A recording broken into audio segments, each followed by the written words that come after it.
அன்பு வணக்கம். நண்பர்கள் நிறைய பேர் கேட்டிருந்தாங்க, sir the week that was not to be, அதை நாங்கள் ரொம்ப மிஸ் பண்றோம், குறிப்பா அண்ணன் அரசியல் ஞானி ராகுல் காந்தியை மிஸ் பண்றோம் அப்படின்னு. ஆக்சுவலா ஞாயிற்றுக்கிழமைகள்ல ஜியோ பாலிடிக்ஸ் போலாம் அப்படின்னு நினைச்சிருந்தோம். இருந்தாலும் நண்பர்கள் சொல்லும் போது அதை தட்ட முடியவில்லை. அதனால அடுத்த வாரத்திலிருந்து சண்டேஸ்ல இனிமே the week that was not to be அதை நம்ம ரெஸ்யூம் பண்றோம். இன்னைக்கு வாக்குறுதி கொடுத்த மாதிரி ஜியோ பாலிடிக்ஸ். ஏன்னா வாக்குறுதின்னு கொடுத்தா அதை நிறைவேற்றணும். நாம அரசியல்வாதி இல்ல பாருங்க, அதனால தட்டி கழிக்கலாம் முடியாது. நேற்றைக்கு பிப்ரவரி 24 என்ன நாள் ஞாபகம் இருக்கா? ஆமாங்க, இந்த 2வது திவசம் முடிந்தது உக்ரைன் வார். இது ஐரோப்பிய யூனியன்ல பாத்தீங்கன்னா ரொம்ப தமாஷா 13வது பொருளாதார தடைகள் அப்படின்னு கொண்டு வராங்க. அது லிஸ்ட் விரைவிலேயே ரிலீஸ் பண்ண போறாங்க. அதுல இந்திய நிறுவனங்களும் இருக்கின்றது அப்படின்னு சொல்றாங்க. காரணம் என்னன்னா டியூவல் யூஸ் டெக்னாலஜி அப்படின்னு. அதாவது ஒரு கிரிட்டிக்கல் டெக்னாலஜி, இதை நீங்க சிவிலியன் இதுக்கும் யூஸ் பண்ணிக்கலாம், மிலிட்ரிக்கும் யூஸ் பண்ணிக்கலாம். அந்த மாதிரி விஷயங்களை ரஷ்யாவுக்கு ஏற்றுமதி செய்யக்கூடாது, இதுதான் தடை. அதுல ஈடுபட்டு இருக்கின்ற நிறுவனங்களுக்கு எதிராக இந்த தடை கொண்டு வரப்போறதா சொல்றாங்க. ஆக்சுவலா இவங்க எதிர்பார்த்தது என்ன அப்படின்னா, நாம இந்த மாதிரி பொருளாதார தடைகள், டெக்னாலஜி டிரான்ஸ்ஃபர் இதெல்லாம் நம்ம கொண்டு வந்துட்டோம்னு சொன்னா, ரஷ்யா அப்படியே சண்டையில இழுத்துக்கினே இருந்தோம்னு சொன்னா, அவங்க கிட்ட இருக்க ஏவுகணைகள், ஜெட் ஃபைட்டரு இதெல்லாம் அவங்க யூஸ் பண்ணி எல்லாம் நாசமா போயிடும். ஒரு ஸ்டேஜ்ல அவங்க கிட்ட ஆயுதங்களே இருக்காது, எக்ஸப்ட் நியூக்ளியர் வெப்பன்ஸ். அது கூட மிசைல் நிறையவே கம்மியா தான் இருக்கும் அவங்க கிட்ட. அப்ப நம்ம நெருக்கினோம்னா ரஷ்யா பணிஞ்சிருவாங்க. சொல்ல போனா இந்த அமெரிக்க, ஐரோப்பிய யூனியன் நாடுகளுடைய பிளானே இப்ப இருக்கின்ற ரஷ்யாவை இன்னும் துண்டு துண்டு துண்டாக்கி, சின்ன சின்ன நாடுகளாக்கி, அதுல ஒண்ணுக்கு எதிராக ஒண்ணு சண்டை மூட்டி விட்டுக்கின்னு இப்படியே இருக்கணும்ன்றதுதான் அவங்களுடைய நெடுநாளைய கனவாகவே இருந்திருக்கின்றது. ஆனா இவங்க எதிர்பார்த்த மாதிரி எதுவுமே நடக்கல. சொல்ல போனா ஐரோப்பிய யூனியன்ல இருக்க பல நாடுகளுடைய பொருளாதாரம் ரெசெஷன் அப்படின்னு போய் நிக்குது, கீழே போய் நிக்குதே தவிர ரஷ்யா ரொம்ப கம்ஃபர்டபுளா இருக்காங்க. அவங்களுடைய பொருளாதாரம் வளர்ந்து கொண்டு இருக்கின்றது. அவங்களுடைய லாபம், நாட்டினுடைய லாபம்னு வச்சுக்கோங்களேன், அது உயர்ந்து கொண்டே போகின்றது. ரஷ்யா கிட்ட இருந்து ஆயில வாங்காதன்றாங்க, கேஸ வாங்காதன்றாங்க. ஆனாலும் அவங்க கம்ஃபர்டபுளா வித்துன்னு தான் இருக்காங்க, காசு வந்துன்னு தான் இருக்குது. இந்த ஸ்விஃப்ட்னு சொல்லுவாங்க, அந்த இன்டர்நேஷனல் மணி டிரான்ஸ்ஃபருக்கு, அதுல இருந்து ரஷ்யாவை தூக்கிட்டாங்க. கவலையே படல, அவங்க பாட்டுக்கு ட்ரேட் நடந்துனே இருக்குது. பிசினஸ் ஆஸ் யூஷுவல் அப்படின்னு சொல்லுவாங்கல்ல, அதுதான் இன்றைக்கு ரஷ்யாவில். சரி, இந்த டெக்னாலஜி டிரான்ஸ்ஃபரை தான் நிறுத்திட்டோமே, முக்கியமான டெக்னாலஜி பார்ட்ஸ் எல்லாம் அமெரிக்கன் அண்ட் யூரோப்பியன் கம்பெனிஸ் தானே வரணும், அவங்களுடைய அலைடு கம்பெனிஸ்ல இருந்து தானே வரணும். அது இல்லாம ரஷ்யா என்ன பண்ண முடியும்னு பார்த்தா அவங்க பாட்டுக்கு எல்லாத்தையும் தயார் செஞ்சுக்கிறாங்க. எதுலையுமே ஷார்டேஜே கிடையாது. சோ இப்ப இந்த 13வது தடைகள் கொண்டு அவங்க பெருசா ஒன்றும் சாதிக்க போறது கிடையாது. சரி, இந்த ஆயில், கேஸ் இதெல்லாம் ரஷ்யா கிட்ட இருந்து வாங்கக்கூடாதுன்னு சொன்னாங்க. அப்போ இந்த யூரோப்பியன் யூனியன் எங்கேந்திரா வாங்குறாங்க அப்படின்னு பார்த்தா இந்தியா கிட்ட இருந்து வாங்குறோம். இந்தியான்னா oil producing country, exporting country ஆயிடுச்சா அப்படின்னா அதெல்லாம் இல்லப்பா, நாங்க முன்னாடி வாங்கினதை விட இப்ப பல மடங்கு அதிகமா வாங்குறோம் அப்படின்றாங்க யூரோப்பியன் யூனியன். இப்போ இந்த ஐரோப்பிய யூனியன் நாடுகள் ரஷ்யா கிட்ட இருந்து ஆயில் வாங்க மாட்டோம்னு சொன்னதுக்கு என்ன காரணம் சொன்னாங்க? அதுல உக்ரைன் ரத்தம் கலந்து உள்ளது சொன்னாங்க. சரி, அப்ப இந்தியா எக்ஸ்போர்ட் பண்ணுது ஆயில், அது எங்க இருந்து வருது தெரியுமா? அது ரஷ்யா கிட்ட இருந்து தான் வருது. என்ன ப்ரோ, அப்ப அதுல உக்ரைன் ரத்தம் இருக்காதா? என்னங்க மூளை இல்லாம கேக்குறீங்க? ரஷ்யா கிட்ட இருந்து இந்தியாவில இருக்க கம்பெனி ஆயில் வாங்குது ப்ரோ, ஆனா வாங்கிட்டு அதை ரிஃபைன் பண்ணிடுறாங்க ப்ரோ. அப்ப அந்த உக்ரைன் ரத்தம்லாம் அதுல நீக்கிடுவாங்க ப்ரோ. ஃப்ரெஷ்ஷான பெட்ரோல், டீசல் அந்த மாதிரி ப்ராடக்ட்ஸ் தான் யூரோப்பியன் யூனியனுக்கு வருது. உக்ரைன் ரத்தம் எங்க நாட்டுக்கு வராது ப்ரோ. இப்படிதான் சொல்லுவானுங்க போல இருக்குது அந்த விளக்கண்ணைங்க ஐரோப்பிய யூனியன்ல இருக்கவனுங்க. அதே மாதிரி இதுல பாத்தீங்கன்னா அந்த பொருளாதார தடைகள், ரஷ்யாவோட கொண்டு கொடுகள் இருக்கக்கூடாது அப்படின்னு சொல்றதுல முன்னணி இருக்க நாட்டாமை யாரு அப்படின்னு பாத்தீங்கன்னா அமெரிக்கா. சமீபத்துல 1-2 மாசத்துக்கு முன்னாடி $1 பில்லியன் மேல நியூக்ளியர் ஃபியூயல் ரஷ்யா கிட்ட இருந்து வாங்குறாங்க. ஏன்னா அவங்க கிட்ட இருந்து ஃபியூயல் வரலன்னா அமெரிக்கால இருக்க நியூக்ளியர் பவர் சென்டர்லாம் ஃபங்க்ஷன் ஆகாது. ரஷ்யாவை ஒண்ணுமே சேர்த்துக்க கூடாது அப்படின்லாம் சொல்லியிருந்தீங்க. அதெல்லாம் இருக்கட்டும் ப்ரோ, எங்களை பாதிக்காத வரைக்கும் நாங்க அப்படி பேன் பண்ணிக்கினே இருப்போம். எங்களுக்கு பாதிக்குதுன்னு அதை பத்தி பேசவே கூடாது. இப்போ இதே யூரோப்பியன் யூனியன் முற்றிலும் மேம்படுத்தப்பட்ட 13வது தடைகள் புதிய பேக்கிலே அப்படின்னு கொண்டு வராங்களே, இங்க பாத்தீங்கன்னா அலுமினியம் இம்போர்ட் ஃப்ரம் ரஷ்யா இன்னும் நடந்துனுக்குறான் யூரோப்பியன் யூனியன்ல. அங்க இருக்கிற அலுமினியம் கம்பெனிகள், ஐரோப்பால இருக்கவங்க எல்லாம் பாருங்க, நாங்க தான் அலுமினியம் தயாரிக்கிறோமே, நீங்க ஏன் வந்து ரஷ்யால இருந்து அதை ஒன்னும் அலோவ் பண்ணிருக்கிறீங்க, அதை பேன் பண்ணுங்க அப்படின்னு கேட்கறாங்க. ஒரு விஷயம் நல்லா புரிஞ்சுக்கணும். யூரோப்ல இருக்க அந்த அலுமினியம் தயாரிக்கின்ற கம்பெனிகள் வந்து காம்படிட்டிவா இல்லை. அதாவது உலக மார்க்கெட்ல ஐரோப்பிய கம்பெனிகள் தயாரிக்கிறத விட சீப்பா நல்ல குவாலிட்டிலேயே அலுமினியம் கிடைக்கிறது, குறிப்பா இந்தியா போன்ற நாடுகளில் இருந்து.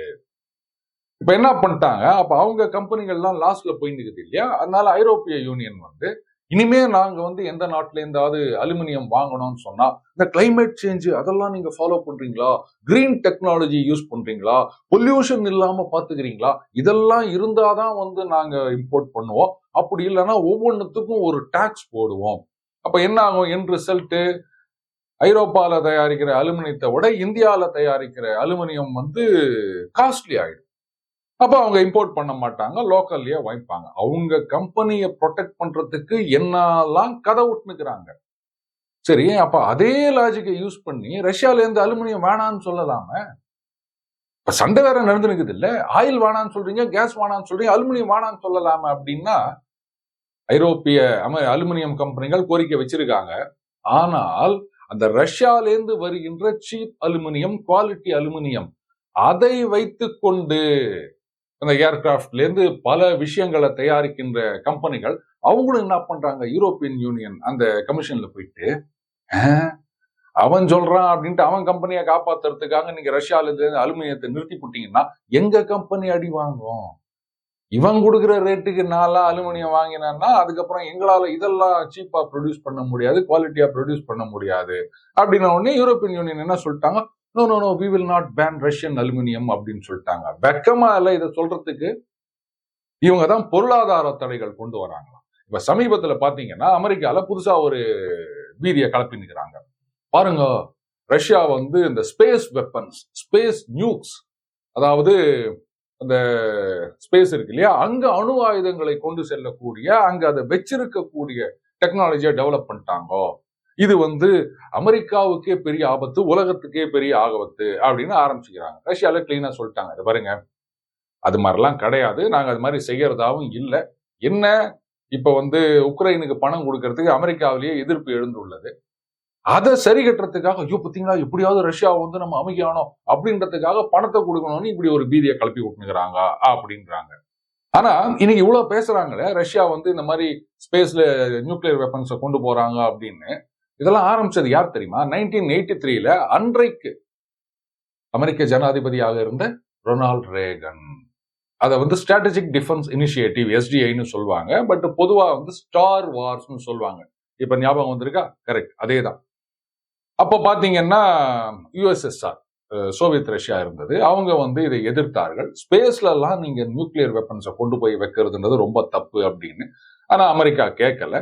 அதுக்கப்புறம் அது கேரேஜ் மாதிரி, அதாவது ஒரு 10-20 மிசைல்ஸை ஒரு இதுல போட்டு ஸ்பேஸ்ல அந்த சேட்டலைட் மாதிரியே வச்சு அப்படியே சுத்திட்டு வருது, வேணும் போது யூஸ் பண்ணிக்கிறது அப்படின்னு. ஆனா அது வந்து ஒர்க் அவுட் ஆகாதுங்க, ஏன்னா ரஷ்யா கிட்ட ஆன்டி சேட்டலைட் வெப்பன்ஸ் இருக்கு. அப்ப தே ஆர் சிட்டிங் டக்ஸ், எங்கெங்க இருக்கோ முதல்ல அதை தூக்கி போட்டாங்கன்னா அத்தனை மிசைலும் ஒன்னா சேர்ந்து போயிடும் அப்படின்னாங்க. அதுக்கப்புறம் பிரில்லியன்ட் பெபிள் அப்படின்னு ஒரு ஸ்ட்ராட்டஜி கொண்டு வந்தாங்க, இண்டிவிஜுவல் மிசைல்ஸ் கைடன்ஸ் சிஸ்டத்தோட, வேணும் போது ஸ்பேஸ்ல இருந்து கீழே இறக்குறது அப்படின்னு. ஆனா அதுவும் வந்து 3 தடவை டெஸ்ட் பண்ணாங்க, 3 தடவும் அட்டர் ஃபெயிலியர்னு சொல்றாங்க. இன்றைக்கு வந்து உலக அளவுல ஆன்டி சேட்டலைட் வெப்பன்ஸ் வச்சிருக்கிறது யாரு, அந்த கேப்பபிலிட்டி இருக்கிறது யாருன்னு கேட்டீங்கன்னா அமெரிக்கா, ரஷ்யா, சைனான்னு சொல்றாங்க. ஆனா இந்தியா கிட்டயும் அந்த கெப்பாசிட்டி இருக்கு. நாம் அதை சக்சஸ்ஃபுல்லா டெஸ்ட் பண்ணியும் பார்த்துட்டோம். கொஞ்ச நாளைக்கு முன்னாடி ஒரு சேட்டலைட் அதனோட லைஃப் முடிஞ்சு போச்சு, அது பூமியில விழுந்து நாசம் பண்றதுக்கு பதிலாக அங்கேயே நாங்க வந்து தூள் தூளாக்கிறோம் அப்படின்னு இந்தியா இறங்கும் போது உடனே பிரிட்டன்ல இருந்து எதிர்ப்பு. ஐயோ அந்த மாதிரி நீங்க தூள் தூளா உடச்சிட்டீங்கன்னா ஸ்பேஸ் ஃபுல்லா அந்த டெப்ரி பரவி இதுவாகும், நீங்க இப்படி பண்றீங்களே அப்படி பண்றீங்களேன்னு. ஏன் இதுக்கு முன்னாடி அமெரிக்கா, ரஷ்யா, சைனா எல்லாம் பண்ணும்போது என்ன பண்ணீங்க? நீங்க பண்ணும்போது மட்டும் நல்லா இருக்குது, நாங்க பண்ணும்போது மட்டும் வலிக்குதா? இந்தியா, மோடி அவர்கள் அதை பத்தி எல்லாம் கவலையே படல. நாங்க அடிப்போம்னாரு, அச்சு ஒடிச்சிட்டாரு, முடிஞ்சு போச்சு. இந்த ஆன்டி சேட்டலைட் வெப்பன்ஸ் இதை பார்த்து ஏன் வந்து உலக நாடுகள் நடுங்குகின்றன அப்படின்னு சொன்னா, இதை சக்சஸ்ஃபுல்லா ஒரு கண்ட்ரி கையில எடுத்துக்கிறாங்க அப்படின்னு சொன்னா அதுக்கப்புறமா என்கிட்ட அணுகுண்டு இருக்கு அப்படின்னு கூட நீங்க யாரும் மிரட்ட முடியாது. ஏன்னா இந்த அணுகுண்டு தாங்கிய ஏவுகணைகளை இல்ல வந்து ஜெட் ஃபைட்டர்ஸை நீங்க அனுப்பணும் அப்படின்னாலே எல்லாத்துக்கும் கம்யூனிகேஷன் முக்கியம், சேட்டலைட் மூலமான கம்யூனிகேஷன். அந்த சேட்டலைட்டே இல்லைன்னு சொன்னா கைடன்ஸ் சிஸ்டம் கிடையாது. அதுக்கப்புறம் கண்ணாவினான்னு குருட்டாம் போகல ஏவ வேண்டியதுதான். அது எங்க போய் விழுந்தாலும் கணக்கே கிடையாது. சமீபத்துல இந்த ட்ரைடன்ட் மிசைல் அப்படின்னு அமெரிக்கால இருந்து பிரிட்டன் வாங்கி வச்சிருக்காங்க. ஒரு மிசைலோட காஸ்ட் வந்து $17 மில்லியன். ஆச்சரியமா இருந்தது. அதை 3வது தடவையா டெஸ்ட் பண்ணிக்கிறாங்க. நம்மெல்லாம் பசங்க தீபாவளி போது ராக்கெட் விடும்போது சில ராக்கெட் நேரா போகாம அப்படியே சுத்தி சுத்தி வரும் பாருங்க. அந்த மாதிரி கடல்ல சுத்தி சுத்தி வந்திருக்குது. இவங்க லான்ச் பண்ணும்போது 3வது தடவை ஃபெயிலியர்ன்றாங்க. கேட்டா இல்லைங்க, இதுக்கு முன்னாடி வந்து பண்ணதெல்லாம் வந்து சக்சஸ் தான். அது என்னவோ தெரியல. அதுவும் 3 டெஸ்ட்ன்றது ஒரே வருஷத்துல பண்ணல, over period of several years. ஆனா கடைசி 3 டெஸ்டும் ஊத்திக்கிச்சு. மறுபடியும் டெஸ்ட் பண்ணலாம்னா என்னங்க, ஒரு மிசைல் வந்து 17 மில்லியன் ஆகுது. இந்த கைடன்ஸ் சிஸ்டம் சேட்டலைட்லாம் இன்டாக்டா இருக்கும் போதே இந்த நிலைமைங்க. சேட்டலைட்லாம் இல்லைன்னா என்ன ஆகும்னு யோசிச்சு பாருங்க.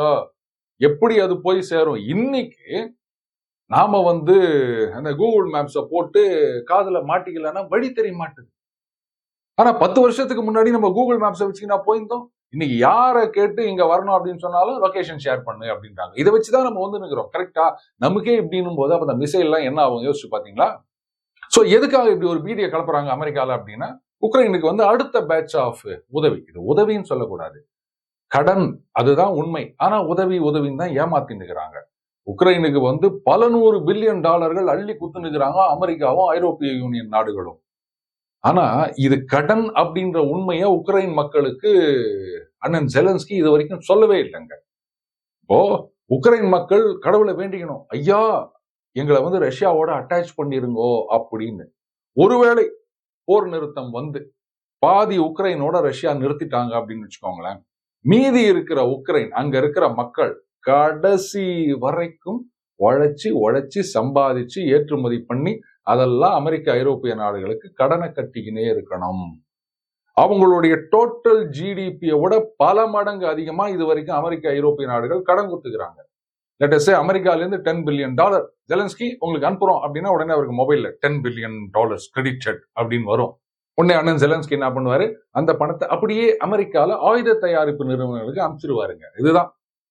சோ அமெரிக்கர்களுடைய பணம் அமெரிக்க கம்பெனிக்கு போகின்றது, டைரக்டா போகாம உக்ரைன் மூலமா போகுது. இதுல என்ன பெனிஃபிட் அப்படின்னா, அந்த பணம் முழுக்க கடனாக உக்ரைன் மக்கள் தலைமையில், உக்ரைன் நாட்டு தலைமையில் ஏற்றப்படுகின்றது.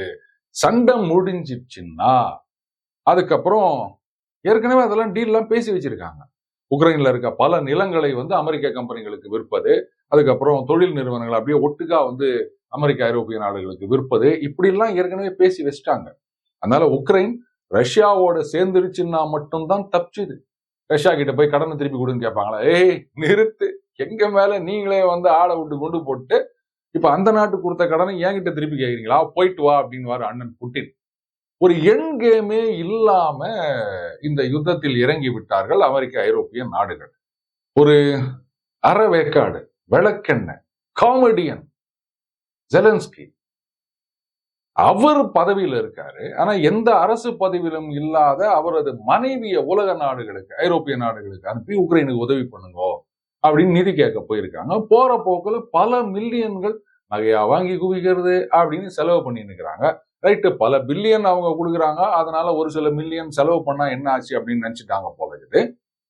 நான் சும்மா சொல்லல காமெடியன், நிஜமாகவே அங்க உக்ரைன்ல ஒரு டிவி சீரியல்ல ஒரு காமெடியன் அந்த ரோல் பண்ணாருங்க. அவர் ஒரு ஏதோ டீச்சர், அவர் வந்து பை ஆக்சிடென்ட் வந்து அந்த நாட்டோட தலைவர் ஆகி விடுகின்றார். அவர் அப்படியே வந்து நாட்டையே தலைகீழாக மாத்தி விடுகின்றார், ஊழலை ஒழிக்கின்றார் அப்படின்னு ஒரு சீரியலை எடுத்து அதுல அண்ணன் ஜெலன்ஸ்கி ஹீரோவா நடிச்சு ரொம்ப கேவலமாலாம் நடிச்சிருந்தாரு.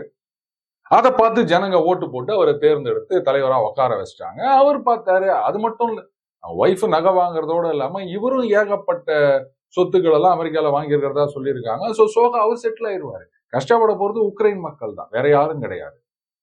இதுல இருந்து நமக்கு என்ன தெரிஞ்சுக்கணும் அப்படின்னா, வெரி சிம்பிள். இந்த மாதிரியான அரை வேக்காடுகள், விளக்கெண்ணெய்கள், தன்னுடைய செல்பிஷ் நோக்கங்கள் மட்டுமே முக்கியம் நினைக்கிறவங்க, ஏதாவது ஒரு ஆபத்துனா வெளிநாட்டுக்கு தப்பித்து போகக்கூடியவர்கள், இந்த மாதிரி ஆட்களை எல்லாம் தலைமை பதவியில கொண்டாந்து வச்சா அந்த பாவத்துக்கான பலனை ஒட்டுமொத்த மக்களும் அனுபவிக்க வேண்டும். இதுதான் நாம தெரிஞ்சுக்க வேண்டியது, ஞாபகத்துல வச்சுக்க வேண்டியது. ஓட்டு போடுற அன்னைக்கு இதை முக்கியமா நாம ஞாபகம் வச்சுக்கணும் நண்பர்களே.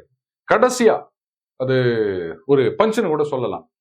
தண்ணி காட்டிட்டாங்கப்பா அப்படின்னு சொல்லுவாங்க. ஆனா மோடி அவர்கள் பாகிஸ்தானுக்கு தண்ணி காட்டாம அவங்கள தவிக்க விட்டுருக்காரு. ராவி ரிவர் இதுல இருந்து வருகின்ற தண்ணீர் ஒப்பந்தப்படி எவ்வளவு போனமோ ஓகே. ஆனா அதை விட அதிகமா அங்க தண்ணி போயினே இருக்குது. அவங்களும் இத்தனை வருஷமா சுதந்திரம் வந்ததுல இருந்து அனுபவிச்சு நிற்கிறாங்க. மோடி அவர்கள் வந்த பிறகு என்ன பண்ணாரு, பாருங்க ஒப்பந்தத்துல எவ்வளவு இருக்கோ அந்த தண்ணி தான் கொடுக்க முடியும், மீதி தண்ணி எங்களுடைய பயன்பாட்டுக்கு அப்படின்னு சொல்லிட்டு அதை தடுப்பணைகள் கட்டி அதை ஜம்மு காஷ்மீர்லயே உபயோகப்படுத்துவதற்கு ஆக்சுவலா இதுக்கான ப்ராஜெக்ட் 1995 நரசிம்மராவ் அவர்கள் காலத்திலேயே ஆரம்பிச்சதுங்க. ஏகப்பட்ட பிரச்சனைகள், அது செயல்பாட்டுக்கு வரவில்லை. ஆனா மோடி அவர்கள் வந்த பிறகுதான் செஞ்சே தீருவோம் அப்படின்னு செஞ்சிருக்காரு. இப்ப பாகிஸ்தானுக்கு போய்கொண்டிருந்த எக்ஸஸ் வாட்டர் அத்தனையும் தடுத்து நிறுத்தப்பட்டதாக செய்திகள் வருகின்றன. தடுத்து நிறுத்தது நம்ம நோக்கம் இல்லை. அந்த தண்ணியை வச்சு ஜம்மு காஷ்மீர் மக்களுடைய குடி தண்ணீர் தேவையா இல்ல விவசாய தேவையா அதை நிறைவேற்ற வேண்டும். ஏன்னா சட்டப்படி நமக்குன்னு இருக்கிற தண்ணி அது. அதை எதுக்கு நம்ம அவனுக்கு கொடுத்துட்டு இருக்கணும்? அவன் அங்கேருந்து நமக்கு என்னென்னலாம் டார்ச்சர் பண்ணிருக்கான்னு தெரியும். அப்புறம் எதுக்கு நம்ம அவனுக்கு இதெல்லாம் பண்ணணும்? நமக்குள்ள உரிமையை நாம் செயல்படுத்துவோம் அப்படின்னு பண்ணியிருக்காரு. இது பாகிஸ்தானுக்கு பெரிய அடி அப்படின்றதுல எந்த விதமான சந்தேகமும் கிடையாது. அங்க அடிச்சா இங்க வலிக்கும் அப்படின்ற மாதிரி பாகிஸ்தானுக்கு தண்ணி போல அப்படின்னா இங்க இருக்கிற ஒரு சில அரசியல்வாதிகள் கோஷம் போட ஆரம்பிச்சிருவாங்க. மணிசங்கர் ஐயர் மறுபடியும் பாகிஸ்தான்ல போயிட்டு பாகிஸ்தான் மக்கள் எவ்வளோ அன்போட இருக்காங்க அப்படின்னு பேசிட்டு வந்திருக்காரு. அவரும் ஆரம்பிப்பாரு. ஏன்னா அவங்க பாசம் எல்லாம், குறிப்பாக காங்கிரஸ்ல கூட பல பேருடைய பாசம் எல்லாம் பாகிஸ்தான் மேலதான் இருக்கு. இந்தியாவை பத்தி அவங்களுக்கு கவலையே இல்லை. இதையும் நாம் நினைவில் வைத்துக் கொள்ள வேண்டும் நண்பர்களே. மீண்டும் அடுத்த சந்திப்போம். வணக்கம்.